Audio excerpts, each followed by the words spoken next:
guys, it's Carly here with a quick card making process video for you. Today I'm using some gorgeous layering stamps and dies to create some shaker cards. Now if you know me, you might know precision isn't really my thing, so I tend to shy away from layering stamps. However, I have to say this hand-painted garden set from the Stamp Market is super forgiving. Even if you don't line things up precisely, it still looks gorgeous. Plus I finally found a little layering hack that works for me. So it's really great, especially when I want to stamp more than one image. To start, I die cut the coordinating image from a piece of cardstock. Then I use that die cut opening to position my stamp in my MISTI. Once I've got it all set, I place the die cut back into the opening, ink the stamp, and stamp it onto my die cut. Now I can take out that stamped die cut and put in another naked one and stamp again. I can repeat this process until I've stamped all the base layers and all the die cuts I want to use for my project. Now, once I've got that done, I can take out that stamp, put in the next layer using that die cut opening again to position it, and then ink and stamp up all of the second layers on all of my die cuts. After the second layer is finished, I can move on to the third layer, the fourth layer, and it makes it great that you only have to change out your stamp after all your die cuts are done. Now, to complete my cards, after I've got all my flowers stamped, I wanted some great cardstock, which of course I did not have on hand. So I used some Distress Oxide Hickory Smoke ink and a blending brush to make my own. And aren't those white blending brushes from the Stamp Market so pretty? Oh my gosh. I distressed my gray panel with a little water splatter by spraying my hand and shaking it onto the panel, and then using a paper towel to pick up some of the water and some of the ink. To distress it a little bit more and give it a little bit more texture, I added a little white paint splatter.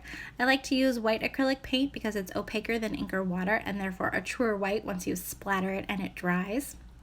And then to plan the layout of my card, I grabbed those flowers and kind of laid them out where I think they should go. I want to put the leaf on there as my shaker window, so it's just helping me with spacing. So I tack down that die cut with some low tack tape, run it through my die cut machine, and repeat until I've got all my little leaf-shaped shaker windows. Then I want to add my embossed sentiment on top. So again, I'm using my flowers to double check my spacing. Make sure my panel is super dry before I start so my embossing powder will only stick where I want it to. But I'm also still using an anti-static powder tool. Then I'm stamping in clear embossing ink and using white embossing powder to get the look that I'm going for. And then of course heat setting it with my heat tool. Now to finish those shaker windows that I've started with that leaf die cut, I'm going to adhere some acetate on the back of my panel. So I've got some acetate that has some double-sided tape around the edges. And then I'm still going to use my glue pen to add a little bit more around those leaf openings to make sure they stay good and stuck down when you're putting in an envelope or giving it away.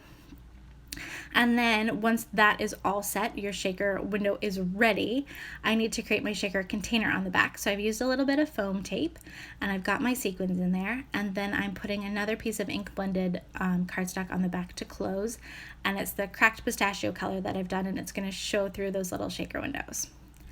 Now finally, I need to add my gorgeous flowers on that I spent so much time on before, and I just love them. So I'm just using a glue pen to stick them down to the top of that card. I'm going to trim off the edge with scissors, but before that, as I'm working on each flower, I'm just putting an acrylic block on the top to make sure things stay good and stuck down. I want everything to be really well adhered. I hate when cards pop apart in the mail. And then once that's finished, I'm trimming off the edges, and I've got my shaker card with my gorgeous layered flowers that were really fun to create. I hope that some of these tips might help some of my fellow less precise stampers. And thanks so much for watching. You can see more information on my blog. There should be a link in the description below. And happy crafting, friends!